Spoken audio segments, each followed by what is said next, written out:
గౌరవ ముఖ్యమంత్రి ఈ రాష్ట్రాన్ని పరిపాలిస్తున్న రేవంత్ రెడ్డి గారి నియోజకవర్గం. ఈ నియోజకవర్గంలో వికలాంగులు, వృద్ధులు, వితంతులు, ఒంటరితో పాటు కొత్తగా పెన్షన్ కోసం ఎదురు చూసే వితంతులైనా, వృద్ధులైనా ఇక్కడ వందల మంది, వేల మంది ఇక్కడికి వచ్చేసారు. గౌరవ ముఖ్యమంత్రి రేవంత్ రెడ్డి గారికి నేను విజ్ఞప్తి చేస్తున్నా, గౌరవ ముఖ్యమంత్రి రేవంత్ రెడ్డి గారికి విజ్ఞప్తి చేస్తున్నామే, దయచేసి ఇప్పటికే ఇస్తున్న 4,000 పెన్షన్ కోసం పడిగాపు రాష్ట్రానికి ఎదురు చూస్తున్నారు. ఇప్పటికే ఇస్తున్న 2,000 పెన్షన్ కోసం పడిగాపు రాష్ట్రం ఎదురు చూస్తున్నారు. ఇక మీరు పెంచి ఇస్తామన్నా, మీరు వికలాంగులకు పెంచి ఇస్తామన్నా 6,000 ఎప్పుడు ఇస్తామని చెప్పి, మీరు వికలాంగులకు పెంచి ఇస్తామన్నా 6,000 ఎప్పుడు ఇస్తారని చెప్పి ఎదురు చూసేటోళ్ళు, ఆవేదనతో ఉన్నోళ్ళు 4,000 పెన్షన్ ఎప్పుడు ఇస్తారని చెప్పి ఎదురు చూసేటోళ్ళు, కొత్తగా పెన్షన్ ఎప్పుడు మంజూరు చేస్తారని చెప్పి ఎదురు చూసేటోళ్ళు మీ నియోజకవర్గంలోనే, ఈ కొడంగల్ నియోజకవర్గంలోనే వేల మంది ఉన్నారనే విషయం ఈ సభలో తేలుతున్న విషయాన్ని మర్చిపోతారు. చైనా వేల మంది ఉన్నారు. వీళ్ళ ఆవేదనకు వెంటనే పరిష్కారం చూపెట్టకపోతే, మీరు ఇచ్చిన మాట నిలబెట్టుకోకపోతే, ఇక్కడ ఉండబడే నా వికలాంగుల, వృద్ధుల, వితంతుల, ఒంటరి మహిళల, కొత్తగా పెన్షన్ కోసం దరఖాస్తు పెట్టుకున్న వాళ్ళ ఆవేదన ఒకసారి అగ్రహణ మారితే ఖచ్చితంగా మీకు రాజకీయంగా కూడా ఇక్కడ దెబ్బతీస్తారనే విషయాన్ని మర్చిపోతారని సరిగ్గా కోరుతున్నాను. ఇక్కడ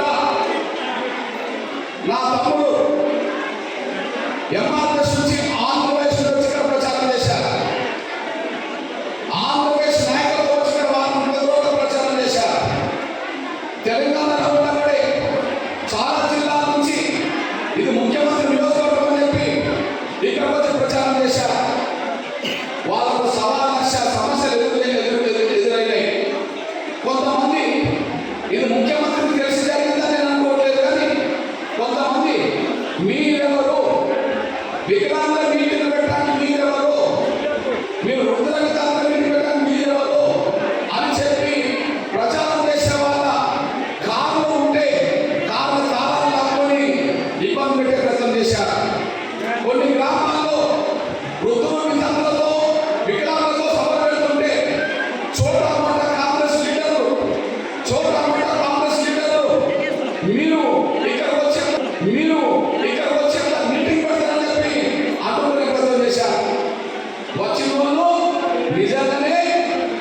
దరఖాస్తు పెట్టుకుని ఎదురు చూసేవాళ్ళు అందరూ కలిసి 50 లక్షల మంది ఉన్నారు.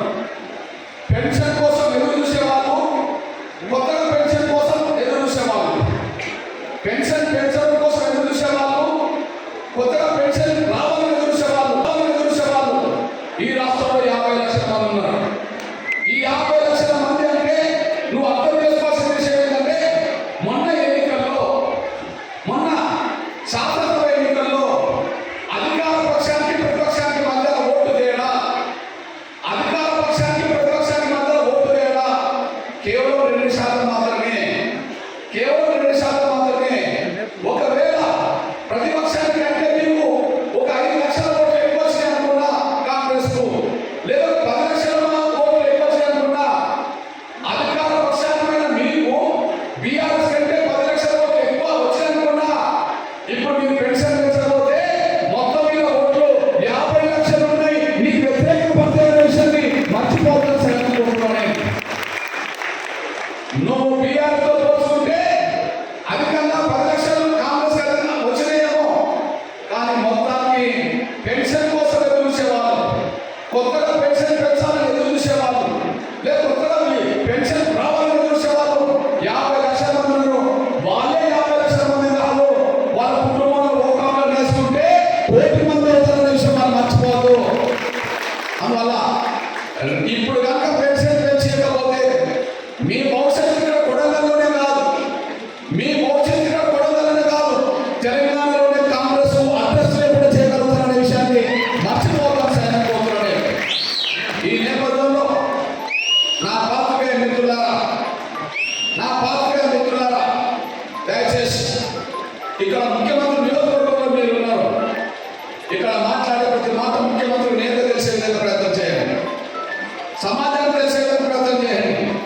నేను ఎందుకు వచ్చాను?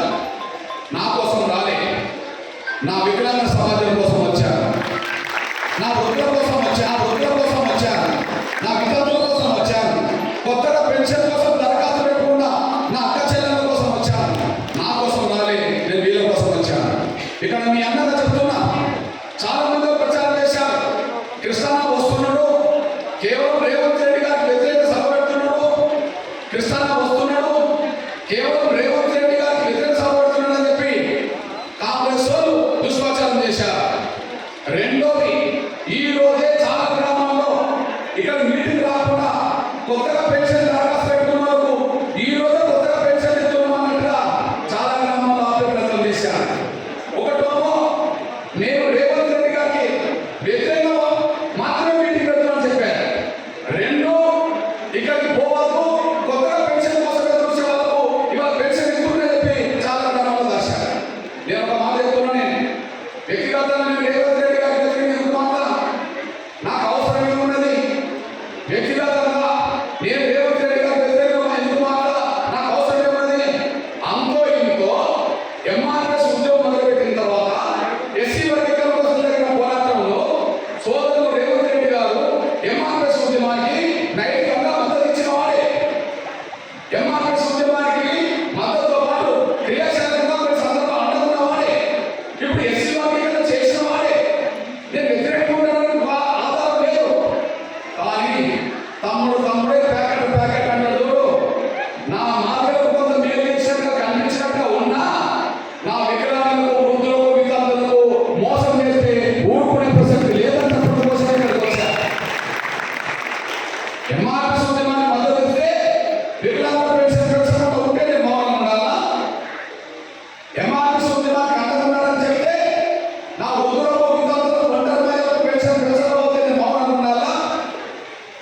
వర్గీకరణ ఉద్యమం సపోర్ట్ చేస్తే కొత్తగా పెన్షన్ కోసం ఎదురు చూసే నా అక్క చెల్లెళ్లకు నేను మౌనంగా ఉండాలా?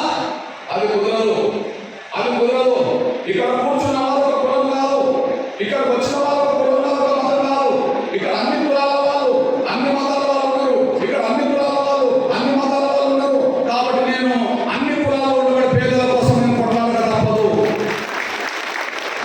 ఎంఆర్ఎస్ ఒక విషయంలో అందకుంటే వీళ్ళందరికీ మోసం చేస్తే నేను మౌనం ఉండడానికి అవకాశం లేదు. నంబర్ 1. రెండోది, కేవలం ఇక్కడ రేవంత్ రెడ్డి గారికి వ్యతిరేక మీటింగ్ పెట్టిందని మాట్లాడుతున్నారు. అదే అయితే కొడంగల్కి వచ్చింది నేను రేవంత్ రెడ్డి గారికి అయితే నేను కొడంగల్ నుంచి నేను మీటింగ్ స్టార్ట్ చేయాలి. కొన్ని సందర్భాల్లో ఎస్సీ వర్గీకరణ కోసం ఉద్యోగం చేసిన రోజుల్లో నేను సరాసరి చంద్రబాబు నాయుడు ఊరికి వెళ్ళి 97లో నేను నార్వర్క్ నుంచి ఉద్యమాన్ని మొదలుపెట్టా. ఓదాసుకుంటే పోతాం. నేను రాజశేఖర్ గారితో యుద్ధం చేస్తున్నప్పుడు రాజశేఖర్ గారు సొంత ఊళ్ళో పోతున్నా పులివెందుల దగ్గర కూడా బల్బులూరుకి వెళ్ళి నేను ఉద్యమాన్ని మొదలుపెట్టినా. నేను అదే సమయంలో కొన్ని సందర్భాల్లో కేపీ మణి గారితో యుద్ధం చేస్తున్నప్పుడు వాళ్ళ సొంత నియోజకవర్గానికి వెళ్ళి నేను ఉద్యమాన్ని మొదలుపెట్టినా. నేను పీలేరు నుంచి మొదలుపెట్టినా, వాళ్ళ సొంత ఊరు నుంచి నేను మొదలుపెట్టినా. నేను మొదలు పెట్టదలుచుకుంటే ఒకవేళ రేవంత్ రెడ్డి గారి వ్యతిరేకంగా మొదలు పెట్టదలుచుకుంటే కొడంగల్లోనే మొదలు పెడతాను. తప్పేమున్నది? కొడంగల్లోనే మొదలు తప్పేమున్నది? కానీ కొడంగల్ నుంచి మొదలు పెట్టలే. తెలంగాణలో ఉన్న అన్ని జిల్లాలు తిరుగుతూ నేను వచ్చాను. మీ అన్నగా చెప్తున్నా, మీ పేరు చెప్తున్నా, నేను కొడంగల్ నుంచి మొదలు పెట్టలే. తెలంగాణ మొత్తం తిరుగుతున్నా. నేను వికారాబాద్లో సభ పెట్టా, జిల్లా కేంద్రంలో. నేను మేడ్చల్లో సభ పెట్టా, నేను సిద్దిపేటలో సభ పెట్టా, నేను కరీంనగర్లో సభ పెట్టా, నేను మంచిర్యాల సభ పెట్టా, నేను నిర్మల్లో సభ పెట్టా, నేను నిజామాబాద్లో సభ పెట్టా, అక్కడ నుంచి నేను గద్వాల సభ పెట్టా, నేను వనపర్తిలో సభ పెట్టా, నేను నారాయణపేటలో సభ పెట్టా, నేను మౌనాలో సభ పెట్టా, నేను నాగరికర్లో సభ పెట్టా, నేను రంగారెడ్డి సభ పెట్టా, నేను హైదరాబాద్లో సభ పెట్టా, నేను భువనగిరిలో సభ పెట్టా, నేను అక్కడ నుంచి ములుగులో సభ పెట్టా, నేను మౌబాద్లో సభ పెట్టా, నేను ఖమ్మంలో సభ పెట్టా, నేను కొత్తగూడలో సభ పెట్టా, నేను భూపాలపల్లిలో సభ పెట్టా, నేను పెద్దపల్లిలో సభ పెట్టా, నేను సిరిసిల్లలో సభ పెట్టా.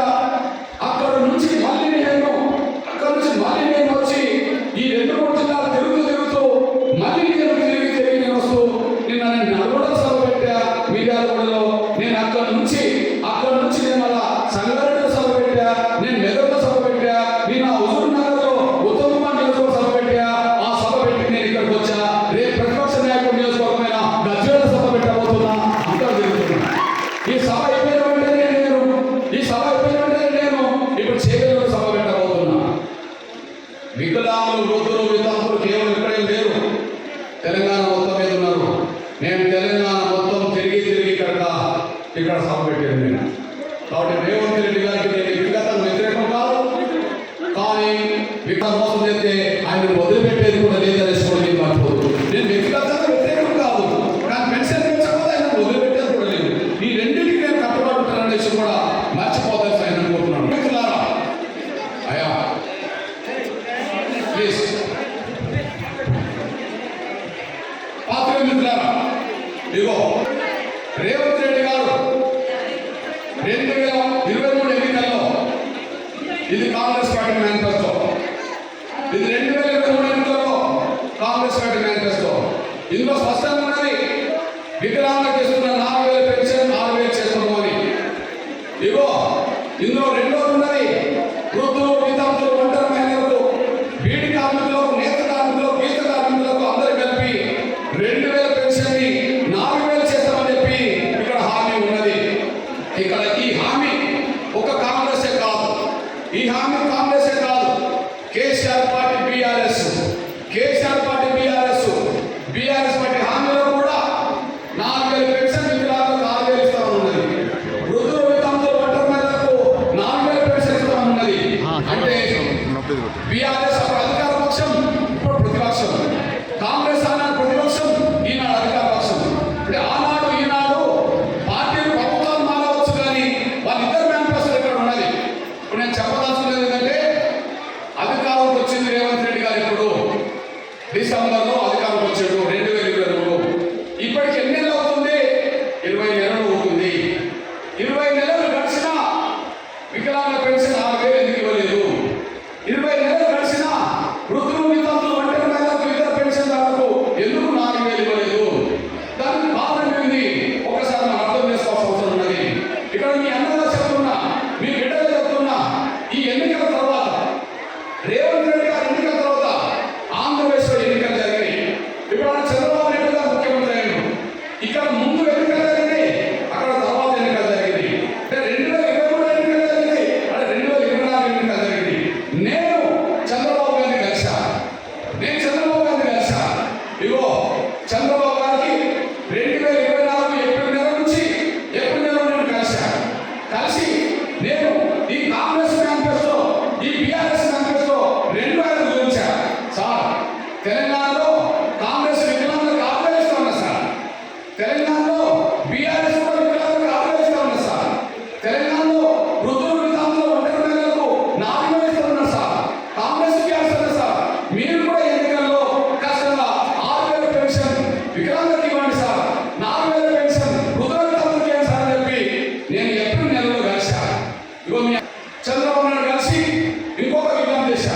సార్ కండరాక్షీలతో బాధపడుతున్న వాళ్ళు ఉన్నారు సార్. వాళ్ళు 100% వికలాంగులు సార్. వాళ్ళు ఒక ఈగల్ సార్. వాళ్ళు ఒక ఈగల్ వాళ్ళ దుర్కోరు సార్. వాళ్ళు దోమ కుట్టిన దుర్కోరు సార్. వాళ్ళు వీడి చేయడం మంచాన్ని తప్ప ఇంకా వేరే ఎక్కడ పని చేయరు సార్. దయచేసి వాళ్ళకు నెలకు 15,000 పెన్షన్ సార్ అని చెప్పిన డిమాండ్ చేశారు. ఈ 3 డిమాండ్లు నేను ఇచ్చిన వినతి పత్రాలు ఉన్నాయి. ఆ వినతి పత్రాలతో పాటు బీఆర్ఎస్, బీజేపీ, టీడీపీ మేనిఫెస్టో పెట్టింది. ఏం పెట్టింది? వికలాంగులకైతే 6,000 ఇస్తాం, వృద్ధుల వితంతులు ఒంటరి మహిళలకైతే 4,000 ఇస్తాం. అదే సమయంలో కండరాక్షీలతో బాధపడే 100% వైకల్యం ఉన్న వాళ్ళకు 15,000 ఇస్తామని చెప్పి ఎప్పటి నుండి ఇస్తామన్నారంటే అధికారంలోకి వచ్చిన కాంచి కాదు, నేను హామీ ఇచ్చిన ఏప్రిల్ నెల నుంచే పెన్షన్ పెంచుతామని చెప్పి ఆయన హామీ ఇవ్వడం జరిగింది. దాని ప్రకారంగా మేలో ఎన్నికలు జరిగినాయి, జూన్లో ముఖ్యమంత్రి అయ్యిండు. మేలో ఎన్నికలు జరిగినాయి, జూన్లో ముఖ్యమంత్రి అయ్యిండు. జూన్లో ముఖ్యమంత్రి చంద్రబాబు నాయుడు గారు మాట తప్పాలనుకుంటే అధికారం వచ్చిన జూన్ నుంచి ఇవ్వచ్చు. కానీ ఆయన పెద్ద మనసు చేసుకుని ఏమవుతుంది అంటే, నేను ఇవాళ జూన్లో ముఖ్యమంత్రిగా ప్రమాణ స్వీకారం చేసిందంటే నన్ను నమ్మి మే నెలలో ఓట్లు వేయడమే కదా. నన్ను నమ్మడానికి కారణం ఏప్రిల్లో నేను హామీ ఇవ్వడమే కదా. కానీ ఏప్రిల్లో హామీ ఇచ్చినప్పుడు నా మాట నమ్మి మేలో నాకు ఓట్లు వేస్తే నేను జూన్లో అధికారం వచ్చాను. కాబట్టి నేను ముఖ్యమంత్రి అయిన ఈ రోజు నుంచి పెన్షన్ పెంచుకోవడం కంటే నేను ఎప్పుడైతే హామీ ఇచ్చానో ఏప్రిల్లో, ఆ ఏప్రిల్ నెల నుంచే పెన్షన్ పెంచిస్తామని చెప్పి ఆయన 3 నెలలు కలిపి ఒకేసారి పెన్షన్ ఇచ్చేశారు. ఉదాహరణకు ఏప్రిల్ నెల, మే నెల, జూన్ కలిపి 3 6 18,000 వికలాంగులకు ఇచ్చేశారు. 3 4 12,000 వృద్ధుల వితంతులకు ఇచ్చేశారు. 3 5 15 45,000 ఇతర వర్గాలకు ఇచ్చేశారు.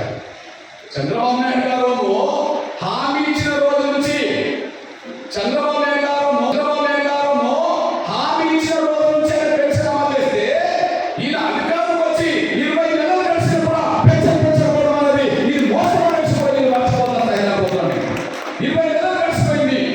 20 నెలలు గడిచిపోయినా పెన్షన్ జరగలేదు. అక్కడ చంద్రబాబు నాయుడు శిష్యుడే అంటారు కదా. ఈయన నేను చంద్రబాబు నాయుడు కాలేజీలోనే చదువుకున్నానని చెప్పింది కదా మొన్న. మరి చంద్రబాబు నాయుడు కాలేజీలో చదువుకుంటే మీ ప్రొఫెసర్ చంద్రబాబు నాయుడు గారు మాట నిలబెట్టుకోమన్నాడా, మాట ఎగరగొట్టమన్నాడా, మోసం చేయమన్నాడా? మాట నిలబెట్టుకోవాలి కదా. మీ గురువు, మీ ప్రొఫెసర్ అక్కడ మాట నిలబెట్టుకున్నాడు కదా. నువ్వు మోసం చేస్తున్నావు కదా. అంటే నువ్వు నైతికంగా నువ్వు చంద్రబాబు నాయుడు శిష్యుడు లేవు. నువ్వు ఇక్కడ మోసంతోనే పరిపాలిస్తున్నానికి ఇది సాక్ష్యం తెలుసుకొని మర్చిపోతాను. ఈ విధంగా మోసం చేస్తే నేను అడుగుతున్నా, ప్రతిపక్ష పార్టీ బీఆర్ఎస్ ఉన్నారు కదా, 20 నెలలు కదా రేవంత్ రెడ్డి మోసం చేసింది. 20 నెలలు మోసం చేస్తే ఎందుకు పెన్షన్ పెంచట్లేదు అనే మాట ప్రతిపక్ష నాయకుడు మాట్లాడలేదు కదా. ఎందుకు పెన్షన్ పెంచట్లేదు? ముఖ్యమంత్రి గారు మాట ఇచ్చినావు కదా, నువ్వు ఎందుకు పెన్షన్ పెంచలేదని చెప్పి ఒక మాట ప్రతిపక్ష నాయకుడు మాట్లాడలేదు కదా. అంటే పెన్షన్ అన్న మనిషి పెంచాడు, అడగాల్సిన ప్రతిపక్ష నాయకుడు అందరిని అడగడు. పెంచాల్సిన వాళ్ళు పెంచారు, అడగాల్సిన వాళ్ళు అడగరు. దీనివల్ల పెంచాల్సిన వాళ్ళు పెంచకపోవడం వల్ల, అడగాల్సిన వాళ్ళు అడగకపోవడం వల్ల నష్టం ఎంత జరిగింది? ఒక్కొక్క పెన్షన్ పొందేటోళ్ళు, ఒక్కొక్క పెన్షన్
నెలలో 20,000 కోట్లు, ఒక్కొక్కరు 40,000 రూపాయలు నష్టపోయిండు. 20,000 కోట్లు ఎట్టుపోయి అని చూస్తే రేవంత్ రెడ్డి చెప్పిండు 20,000 కోట్లు రైతులు రుణమాఫీ కోసం ఇచ్చినామని చెప్పి. రైతులంటే మూడు ఉన్నారు, వికలాంగంటే కాలు లేని, వికలాంగంటే కాలు లేని, కాలు లేని, ముసలోళ్ళు, భర్తలు పోయినారు. ఆ డబ్బు ఎవరిది? రైతు రుణమాఫీ కోసం కేటాయించిన 20,000 కోట్లు అంటే నా వికలాంగుల డబ్బు, నా ఉద్యోగాల డబ్బు, నా ఒంటరిల డబ్బు చేసి వాళ్ళకు పెట్టేశారు. వాళ్ళకు పెడితే కేసీఆర్ లాంటి ఏమనాలి? అయ్యా ఈ ముసలి డబ్బు తీసి వాళ్ళకి ఇస్తావా? నువ్వు పెన్షన్ పెంచకుండా వికలాంగుల డబ్బులు తీసిస్తావా? ఇది తప్పు కదా అనాలి. కానీ కేసీఆర్ మాట్లాడుకుంటే ఏమంటున్నట్టే రైతు రుణమాఫీ కోసం 30,000 కోట్లు కేటాయించారు కదా, మీరు కేటాయించింది 20,000 కదా, 20,000 కోట్లే కదా, ఇంకా 10,000 కోట్లు ఎప్పుడు కేటాయిస్తావో చెప్పండి అని ఆయన అడుగుతున్నాడు. అంటే 20,000 కోట్లు కేటాయించినా ఇంకా 10,000 కోట్లు కేటాయించమని అడుగుతున్నాడు. కానీ పెన్షన్ ఎందుకు పెంచట్లేదు అనమాట కేసీఆర్ మాట్లాడలేదు తెలుసుకోండి, మీరు మర్చిపోదు. దానికి కారణం ఏంటో చెప్పండి. ఇక్కడ ఉన్న వాళ్ళు అందరూ పేదలు. రేవంత్ రెడ్డి పేద కుటుంబం నుంచి రాలే, ప్రతిపక్ష నాయకుడు వాళ్ళు పేద కుటుంబం నుంచి రాలే. ఈయనైనా రైతుల గురించి ఆలోచిస్తున్నాడు, ఆయనైనా రైతుల గురించి ఆలోచిస్తున్నాడు. కేసీఆర్ పాలన రైతు రాజ్యమే అన్నాడు, రేవంత్ పాలన రైతు రాజ్యమే అంటున్నాడు. కేసీఆర్ పాలన రైతు రాజ్యమే అన్నాడు, రేవంత్ పాలన రైతు రాజ్యం అంటున్నాడు. ఈయనైనా రైతుల గురించి ఆలోచిస్తున్నాడు. అంటే భూముల గురించి ఆలోచిస్తున్నాడు. భూమి లేని పేద గురించి ఆలోచించుకోవడానికి కారణం ఏది? వాళ్ళు పేద కుటుంబం నుంచి కాదు. నేను ధైర్యంగా చెప్తున్నా, మీ గురించి నేను ఆలోచించడానికి కారణం నేను కూడా మీలాంటి ఒక పేద కుటుంబంలో పుట్టిన నడుచుకోవడం మీరు మర్చిపోదు. నేను ఎందుకు ఆలోచించాలి? నా వికలాంగుల కోసం, నా వృద్ధుల కోసం ఎందుకు ఆలోచించాలంటే రేవంత్ రెడ్డి గారు 20 నెలలుగా ఎందుకు పెన్షన్ పెంచలేదు? ఈ డబ్బులు రైతులకు ఎంత దోషపెట్టిండు? కేసీఆర్ ఎందుకు మాట్లాడలేడు? రైతులకు ఎంత దోషపెట్టమని ఎందుకు అడుగుతున్నాడు? దానికి కారణం ఏంది? నేను ఎందుకు ఇక్కడ పెన్షన్ కోసం వచ్చిందో కారణం చెప్తాను. రేవంత్ బంగాళాలు కొట్టిండు, వాళ్ళ వెనక 100 ఎకరాల భూములు ఉన్నాయి. కేసీఆర్ గడిలో కొట్టిండు, వాళ్ళ వెనక 100 ఎకరాలు ఉన్నాయి. అంటే వాళ్ళు భూస్వాముల కుటుంబాలు కొట్టిండ్రు, వాళ్ళు ధనవంతుల కుటుంబాలు కొట్టిండ్రు, వాళ్ళు భూస్వాముల కుటుంబాలు కొట్టిండ్రు, వాళ్ళు ధనవంతుల కుటుంబాలు కొట్టిండ్రు, వాళ్ళు బంగాళాలు కొట్టిండ్రు, వాళ్ళు గడిలో కొట్టిండ్రు. కానీ నేను ఒక పేద వ్యవసాయ కుటుంబాలు కొట్టాను, భూమి గుడిసెలు కొట్టాను. నేను ఒక పేద వ్యవసాయ కూలి కుటుంబాలు కొట్టాను, నేను ఒక పేద కుటుంబం కొట్టాను, భూమి గుడిసెలు కొట్టాను. మీ బాధలు నాకు తెలిసినంత మరి ఇద్దరు విధానానికి అవకాశం తెలుసుకోవడం మీకు అర్థమవుతుంది.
ఉద్యమంలో మీ అందరి అందరూ నిలబడి వచ్చేసాను.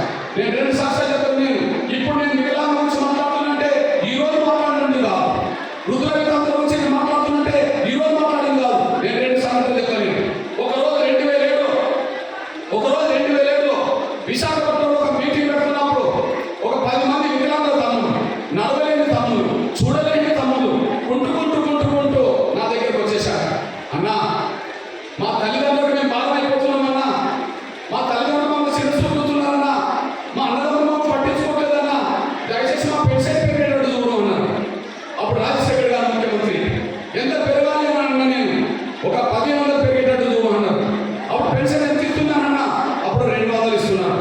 ఆ 200 పెన్షన్ ఖచ్చితంగా 1500 సాధిద్దామని చెప్పి నేను సరిగ్గా 2007 ఆగస్టులో వికలాంగుల తరపున సమితిని ఏర్పాటు చేశాను. 2007 ఆగస్టు అంటే అర్థం ఏంటిది? 18 ఏళ్ల క్రితం.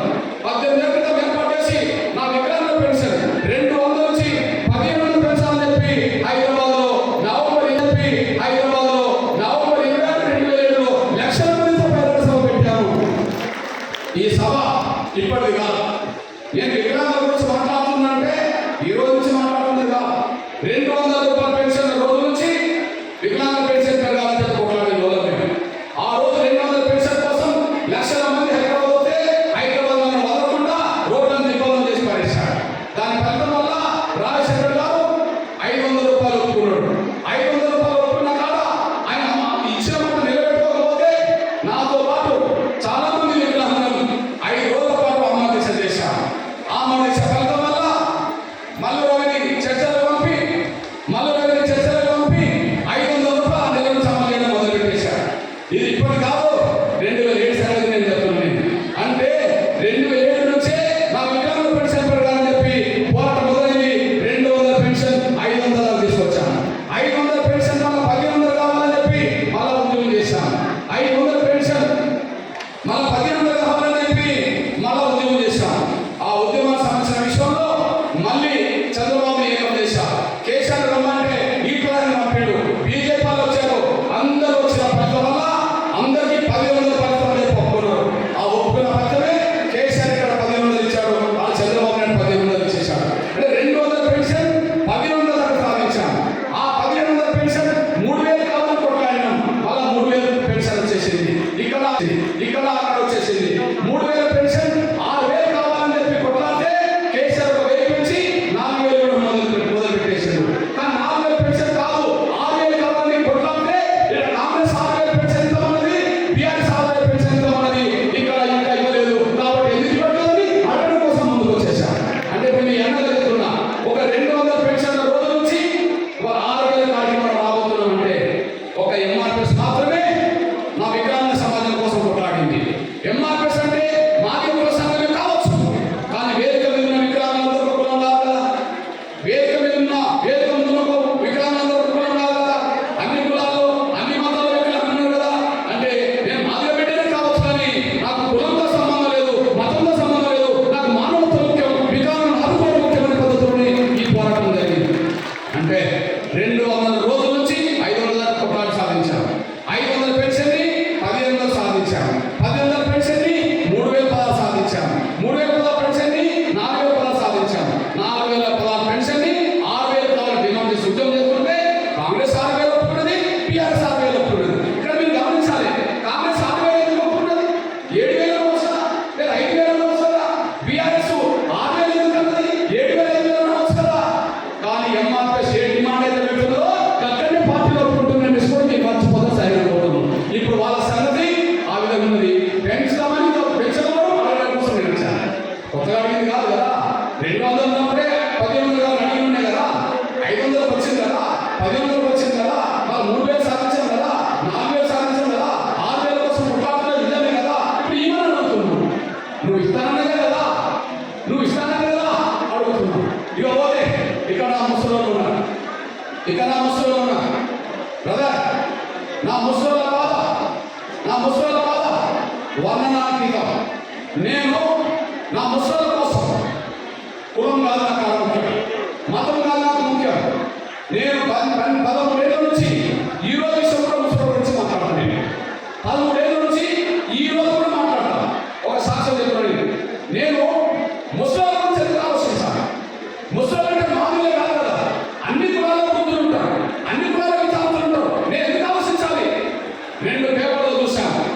ఇప్పుడు మూడో కూడా ఇవాళ చూశాను.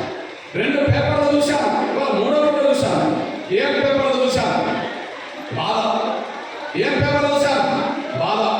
ఇగో సాక్షిలో 2012 సెప్టెంబర్ 8వ తారీఖున 2012 సెప్టెంబర్ 8వ తారీఖు నాడు కన్న తల్లిని కన్న కూతురు ఏం చేసిందో పేపర్లో వచ్చేసింది.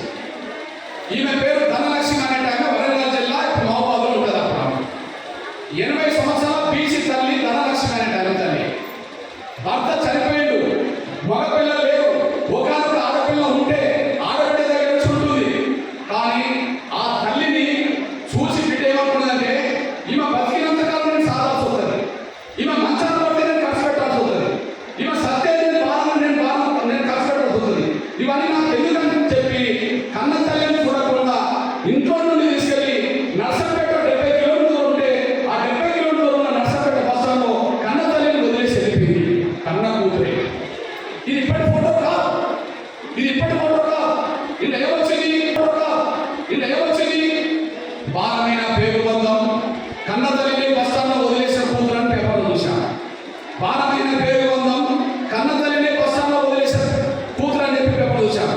నాకు బాధ అనిపించింది, గుండె బరువు అనిపించింది. కానీ ఇంకో స్టేట్మెంట్ సెప్టెంబర్ వచ్చింది, మళ్ళీ 30 తారీఖు నాడు. అది వరంగల్ జిల్లా చిట్యాలలో, ఇంకో స్టేట్మెంట్ వచ్చింది. ఆ స్టేట్మెంట్ ఏంటంటే 80 సంవత్సరాల రాజురెడ్డి, 70 సంవత్సరాల వెంకట నరసమ్మ, ఇద్దరు భార్య భర్తలు. ఆ భార్య భర్తలు ఇద్దరు పురుగుల మందు కోసం చచ్చిపోయింది. ఏ వయసులో? 80 సంవత్సరాల వయసులో రాజురెడ్డి, 70 సంవత్సరాల వయసులో వెంకట నరసమ్మ పురుగుల మందు కోసం చచ్చిపోయింది. పేపర్లు ఏం రాసిందంటే భూమక 60 బతుకు 60, పన్నుటాకుల ఆత్మహత్య, పోషించే దిక్కులేక అలక్ష్యం. ఇది ఎంత వచ్చింది? సాక్షరం వచ్చేసింది. ఇది చూసినాక నాకు ఏడుపు వచ్చేసింది. ఒకటి చూసి కష్టాలు చూసిన బాధ అనిపించింది. కన్న తల్లిని బిడ్డ ఎట్లా వదిలేసి వస్తుంది అని చెప్పి. ఇంకో సంఘటన చూసి రాజరెడ్డి వెంకట నరసమ్మ ఆత్మహత్య చూసి 80 సంవత్సరాల వయసులో ఆత్మహత్య చేసుకోవడం ఎందుకు? ఏంటి 70 సంవత్సరాల వయసులో ఆత్మహత్య చేసుకుంటారని చెప్పి నాకు కళ్ళలో నీళ్ళు వచ్చినాయి. కానీ కళ్ళలో నీళ్ళతో పరిష్కారం కాదు కదా. అప్పుడు నేను అనుకున్నది ఒకటి, ఇప్పుడు ఆ ముసలి బాధ ఈరోజు సాక్షిలో పడుతుంది చూడండి. ఈరోజు సాక్షులు కూడా వచ్చింది చూడండి. ఏం సాక్షి వచ్చిందో చూడండి, ఫోటోతో సహా. ఆస్తిని పంచుకొని అమ్మని గెలిపేశాడు. ఆస్తిని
ఇప్పుడు కాదు, ఏప్రిల్ 28, 2013.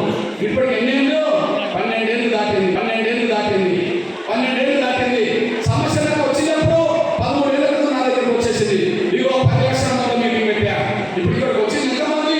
ఒక 4-5 వేల మంది వచ్చేసారు. కానీ 10 లక్షల మందితో పెట్టాను. ఎవరి కోసం పెట్టా? ముస్లింల కోసం పెట్టా. భర్తలు కోల్పోయినా ఇతరుల కోసం పెట్టా. భర్త వదిలేసిన ఒంటరి మహిళల కోసం పెట్టా. 10 లక్షల మంది మీటింగ్ పెట్టా. ఈ మీటింగ్ వేదిక మీద ఎవరెవరు ఉన్నారు? చంద్రబాబు నాయుడు ఇప్పుడు ముఖ్యమంత్రి కదా, అప్పుడు ప్రతిపక్ష నాయకుడు రమ్మంటే వచ్చి మీటింగ్ లో కూర్చున్నాడు. కేసీఆర్ రా, ముస్లింల బాధలు చాలా ఉన్నాయి సార్, మీరు రండి నేను ఫామ్ హౌస్ కెళ్ళి నేను పిలిచిన. ఆయన రాకుండా ఈటల రాజేంద్రని పంపాడు. ఇలా ఫోటోలు ఉంటాయి. ఈటల రాజేంద్రని పంపాడు. కిషన్ రెడ్డి గారు వచ్చారు, సిపిఐ సీపీ వచ్చారు.